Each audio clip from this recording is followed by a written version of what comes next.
All right, what's up, my brothers? So in this video, I want to do a little reaction to this TikTok that was forwarded to me. It's one of the things that I talk a lot about often in my podcast, and it's essentially more or less a prank channel is what it comes across to me at. But it's a mom and the son sitting in a vehicle, and dad approaches a vehicle, and it looks like they're about to go somewhere. So let's just play this, and I'll tell you why this is important. Just so you know, he's never going to let you sit here, so just say. Let me handle him.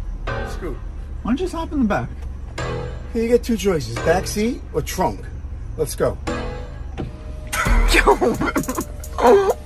Oh my God. Oh.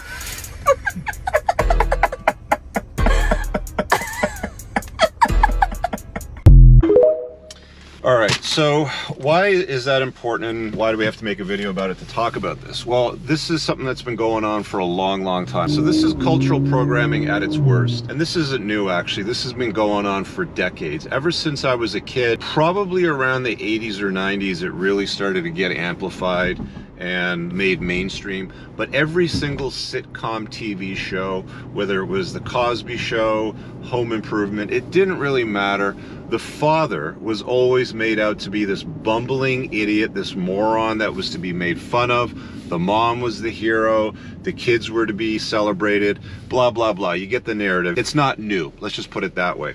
Now, at first glance, it might seem funny and comical because it's probably some kind of a prank channel, which is what it seems to be. But the fact that people laugh at these things, they laugh because it's true. Men have been mocked for decades now.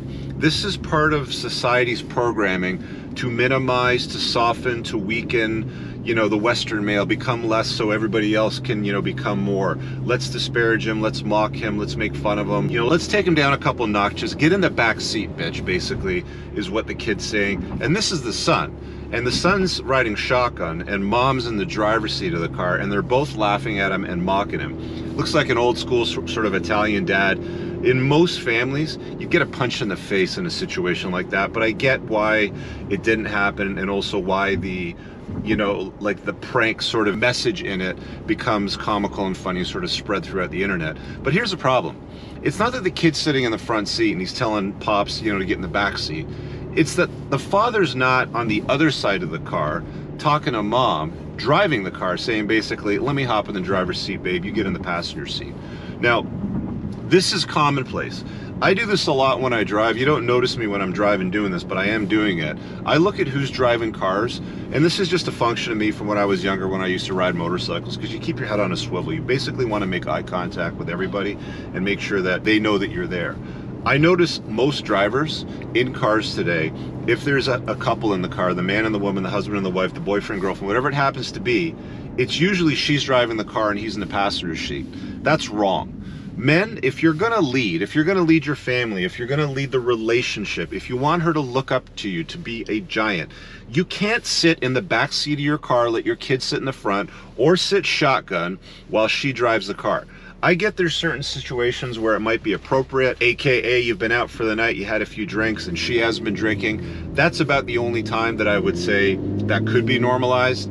But for the most part, and on a balance of probabilities, men, you should be in the driver's seat. I'm gonna tell you something. When my girl comes over, and if she parks behind my vehicle or something like that, and we don't wanna bother shuffling around vehicles or something, when we go out, she doesn't even get in the driver's seat of the car. We'll go outside, she'll hop in the passenger seat, I'll get in, and we'll drive away. I'm driving her car away, okay? This is the way things should be in normalized states, where men lead, where women are in, you know, your frame and they're a complement to your life, and all these things that I talk about often on my channels and my podcasts and my book. It's a small thing, but it's a big thing.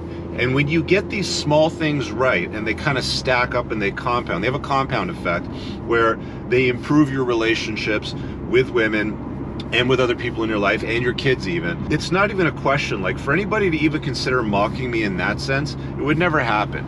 Again, maybe it's a prank channel, maybe it's just part of the script, but the fact that it gets millions and millions of views and people laugh at them and they think it's comical and it comes at the expense of, you know, the father and his masculinity and all that, it's disrespectful is what it ends up being. And that's not just comedy for the internet or the TikToks, it's a reality of most of the world today. And again, it's been that way for decades. 20, 30 years probably, where men have been mocked by Hollywood, by sitcoms, by culture, by religion, by society, and you become less and less and less and less, so everybody else can become more and more and more, and that does no good for society, it does no good for relationships, does no good for parenting, it does no good for anything at any level of life. So, the reason why I'm bringing this up to you guys is just be aware of it. If you're traveling somewhere, you drive the car, you're the man, you lead, you're the one that's in control. Somebody breaks in the house, you deal with it, you're the man, you deal with the intruders. It's incumbent upon you to play this role as a man and not surrender it to anyone or anybody else. You know, like, pay attention to these things. It might seem, again, small, insignificant, minute. Why are you making a big deal out of it, Rich? Why can't she drive? Ha ha ha, why can't you laugh at the TikTok like everybody else? I get it, I get it. But the point that I'm making is, this is actually quite normalized. And what I'm saying is, don't normalize it. Stand up and be the man, get in the damn driver's seat, lead the family, lead the relationship, and drive the damn car. It's a small thing, but it's a big thing. You guys let me know what you think in the comments below. Post a comment. Check out my podcast, The Unplugged Alpha. There's a few good things happening on that YouTube channel. And my book, pinned below in the top description. See you guys in the next video. Peace out. I don't ever slow up, no I don't take shit. I got no love for the fakeness. If you wanna play tough and wanna hate this, I'll always show up.